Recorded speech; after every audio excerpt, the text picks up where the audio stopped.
Today's subject, the flu. Last time when I did this video, I had flu, but that was not my best idea. Specifically, I'm talking about nursery flu. So you see new parents that send their kids to the nursery, they get sick than most people more frequently. I did like a lot of research about it. How could I avoid this? No way I can avoid a cold or flu by avoiding contact with sick people, because literally my child will cough in my face. It spreads not all over me, and yeah. The only thing I can do is work in improving recovery times, and that's where this video came from, with all this research. Discuss the cold and the flu effects in your body, prevention methods, while it's impossible to avoid altogether. We'll implement techniques to recover quickly from cold and flus, and some protocols when you are exposed to it, maybe to avoid the disease altogether, explore how the immune system works, why you can have multiple colds in a year, cover behavior tools and products to enhance your immune system, and debunk some common myths about colds and flu treatment. Some things they don't do especially anything. Now, why we can get sick so frequently? The problem is the virus, the rhinovirus. Due to its diverse structure, there is around 160 types of rhinovirus causing the common cold, which has no cure, and you can contract it multiple times in a year.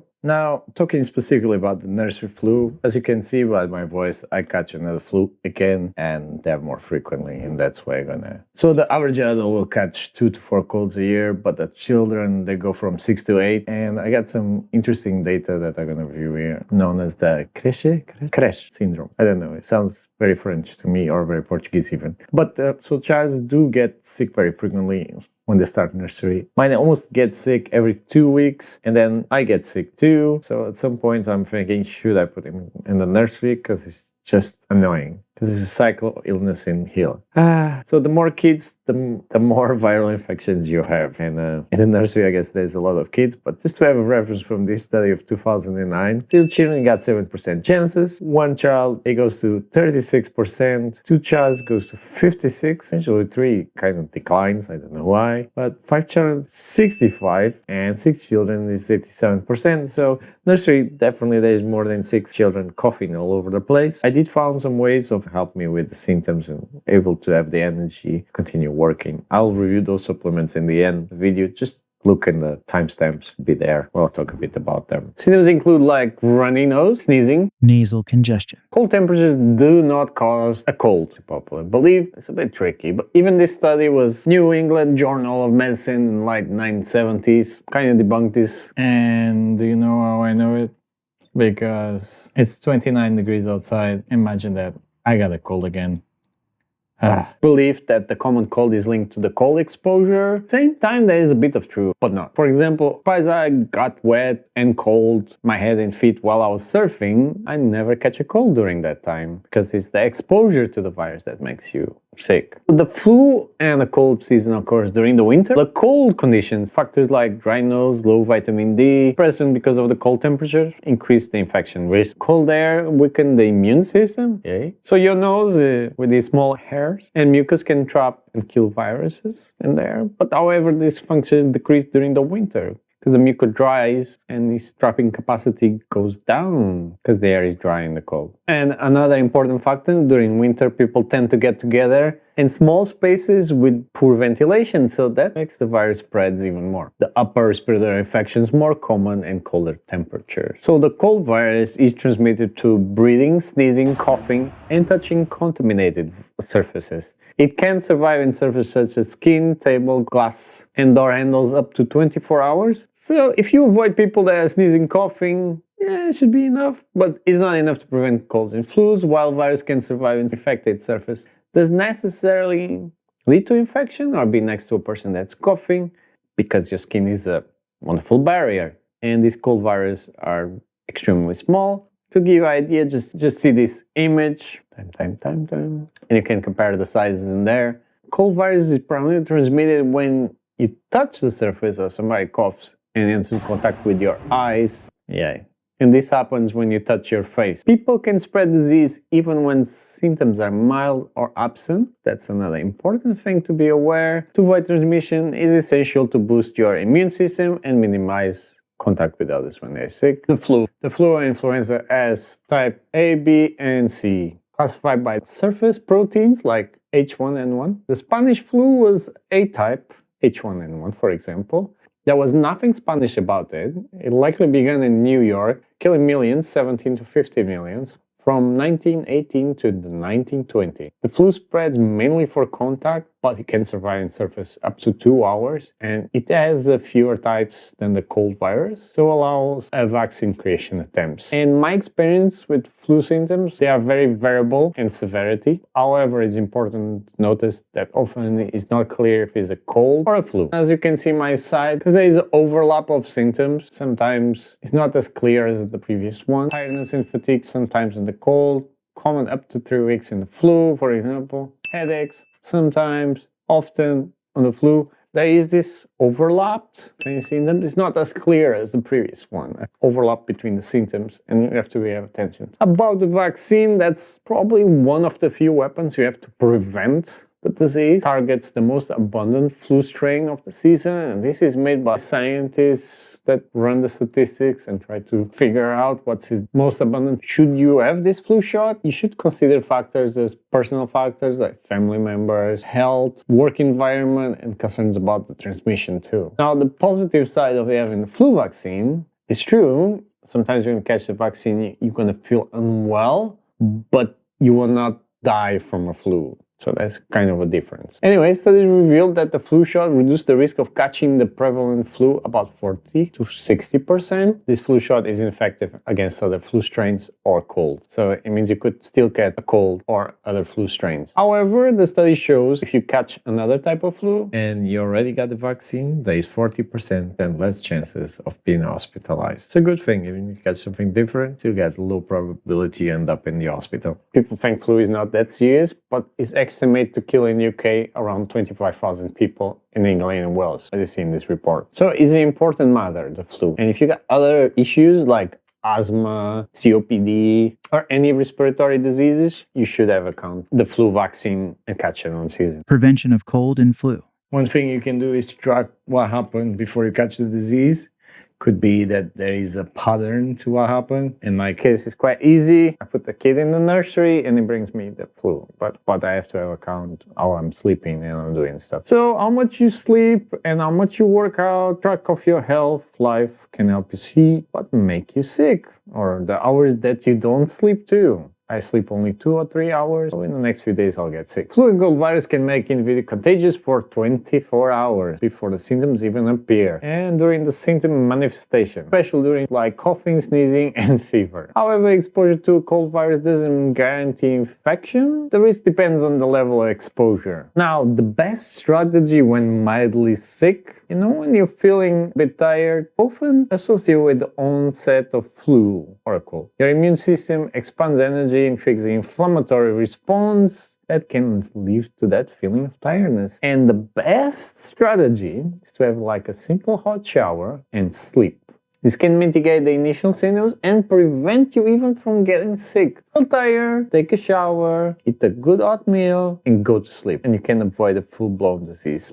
Most people try to go through this tiredness and fight it and then do even more, and they end up very unwell. The immune system. Catching a cold or flu depends on your immune system. That you can make it stronger is quite fascinating how it works. There's 3 main lines of defense. Your physical barriers protect your organs from the outside world. Of course, this includes your skin, your mucosal lining inside your mouth and your nose, for example. Fluid on the eye surface. Yes. When you wake up and you're full of slick yellow, basically your eyes encapsulate the bacterial viruses. If they bypass these barriers, the second line of defense engages, and that's your innate immune system. Responds generally releasing neurochemicals and attack virus, bacteria, fungi, or physical objects. It's not specific, it's very reactive, and sometimes not very efficient. But that's when the third component of the immune system comes in. The adaptive immune system is informed by the innate immune system, the second one, about the infections, and this responds in a target way, producing specific antibodies to combat the particular virus, in this case it's a flu or a cold. Now, where all these viruses mainly enter your body, if you know this, maybe you could avoid the exposure, mostly through your eyes and nose and mouth. Yay! Are you exposed to things floating in the air or the the surfaces that you touch, and then you touch your face or eyes mostly. Of course, your eyes and mouth contain specific defenses as antibacterial agents in tears and virus trapping features in your nostrils and virus neutralizing lining in your mouth. Mucus is beneficial because it traps those bacteria in nose and mouth. And we have another problem. We touch our faces 23 times in average per hour. And even worse, you probably will touch your eyes after a handshake, and this will expose you to cold and flu. Of course, if you're mindful, it could prevent touching your face all the time,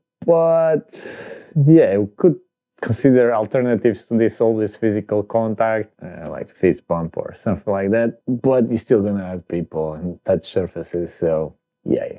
And probably even more shocking, you probably sniff your hand after shaking someone else. Apparently this gives you information about the other person, how healthy and other, but yeah. Now, boosting your immune system to make it more efficient. Behavioral things that you can do, quality of sleep, appropriate exercise, we'll explain more about this, adequate nutrition and stress management. Together, I think they're the cure for everything, but nasal breathing, gut microbiome health, and consuming low sugar fermented foods. Now, healthy gut is crucial for immunity, and it should be supported with 2 or 3 servings of low fermented foods like crook, kimchi, kefir, kombucha daily, but these things are not that easy to find. Normally they are good ones. Basically, you try to consume these products. It's hard to introduce in your diet and find the good ones, and avoid consuming high sugar. Will depress your immune system. Nasal breathing, important factor, healthier than mouth breathing. They are differently, reducing chances of viral infection. This is before you catch the cold, because then your nose is blocked. And avoiding, of course, touching your eyes, washing your hands will be quite important. If you want to know more about nasal breathing and the importance and the risk of mouth breathers discussed in this book, Jaws, just have a read. Quite interesting how people now mouth breathing and not eating crunchy foods is developing a new epidemic. They do talk about a lot of nasal breathing and how important it is. Exercise, boosting your immune system can achieve by regular exercise and sleep. 12 to 20 minutes of high intensity daily exercise can improve your immune response. A mix of cardio and resistance training is ideal for immune health. So it should be between 50-60 minutes. Don't exceed 75 minutes, because then the effects start dropping. For marathon runners, normally their immune system becomes depressed because of such a long sessions they do. Workouts under 60 minutes can enhance the infection resistance, according to this 2019 review. Compelling link between physical activity and the body defense system. However, intense exercise and sauna, that's a new thing too, do not do this when you're unwell. Rest is way more important, okay? If you're feeling unwell,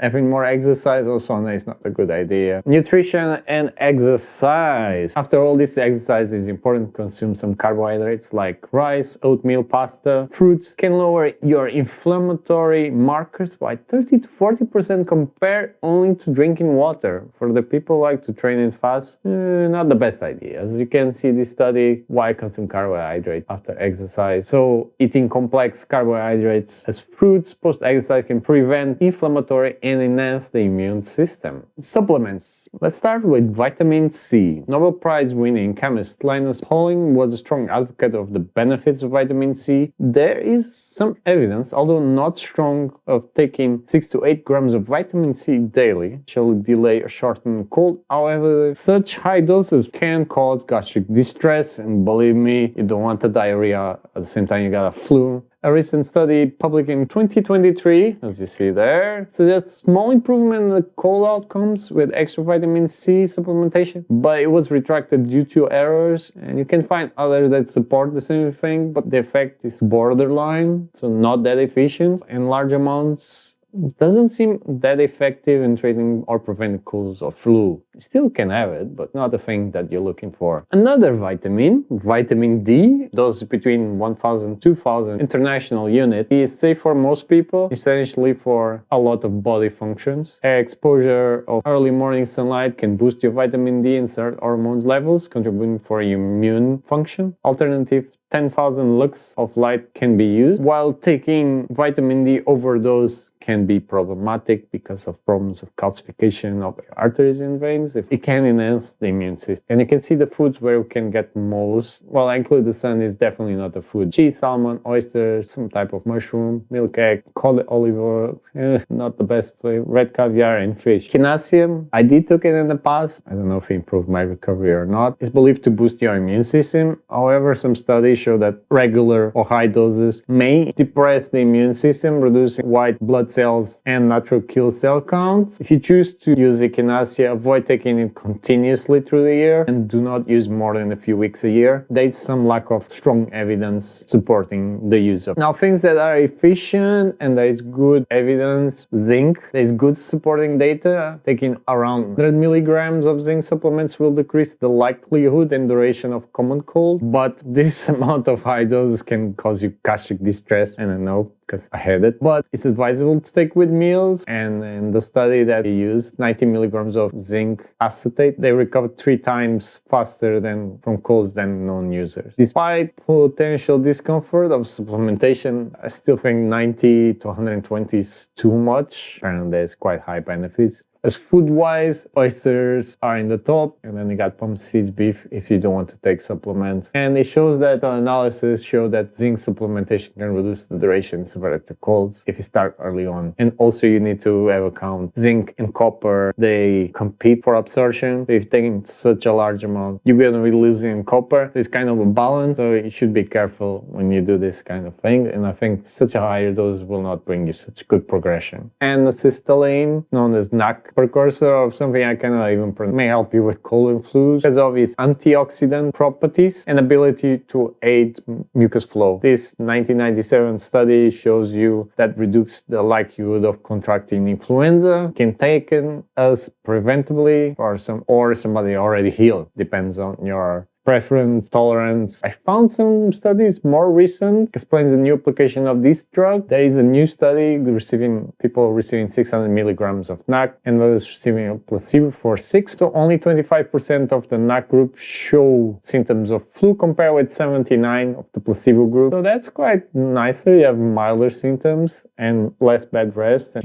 fewer local and systemic symptoms. So that sounds great. New applications even. So it sounds very promising. Probably in the United States apparently it's illegal, but at the same time, in the UK you can buy a supplement, but normally would be a medication prescribed by your doctor. I did take it in the past. It helped me with my secretions, but that was the only reason I was taking it at that time. But strangely in the UK it's easier to get antibiotic than get your doctor to prescribe this. So kind of a balance. So maybe I'll try the supplement area, but supplement. Shout out to garlic. There is not a strong evidence any properties for colds and flu, but there is quite a lot of information about cardiac effects, but I'm not going through that. So in conclusion, vitamin C effectiveness in preventing colds and flu is completely uncertain. Supplements like zinc and potentially acetylcysteine may help shorten the duration and even prevent them. Mostly flu, and zinc is for flu. That doesn't really apply for colds, but it's also important to take vitamin D apparently, but try to get them from natural sources like exposure to sunlight, help improve your microbiome if possible. However, I would advise you consult a doctor before starting any of supplements or if you're not getting from natural sources. Okay? Believe me, I took the zinc and it was horrible for me. I had diarrhea at the same time. Flu and diarrhea. Chicken soup, a very interesting factor. There is a mild anti-inflammatory effect, could be the mechanism by why chicken soup results in mitigations of symptoms of upper respiratory tract infection. So that makes quite interesting. I'm going to share my recipe. How to do a chicken soup. Very simplified way. You need a chicken, a pan, a bit of ginger, salt, not all the, some cloves, Some bay leaf. some garlic, onion, some mushrooms. And that's how I make my chicken soup. So just to speed up the process. Chicken in place, a bit of salt. There's many techniques to cut onions.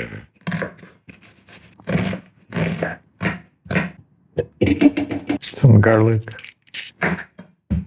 As you can guess, I like garlic. And some garlic.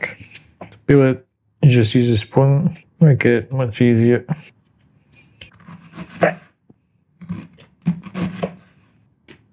4 or 5 cloves. And also add the bay leaves. And diverse mushrooms. And normally I'll let it boil for 3 hours until the chicken gets really, really soft. I removed the bones of the chicken. I had some pak choy and some Chinese leaf, and I boiled them for 10 minutes. You can add whatever you want. I also add some lemon juice for flavor, some spring onion, and some coriander. I like it. And I prefer to put the rice in the pot because I don't want to get too mushy. But that's my preference. And that's all for this flu and cold video. I hope the information was nice to you and help to prevent you that nasty nursery flu, because I cannot avoid it.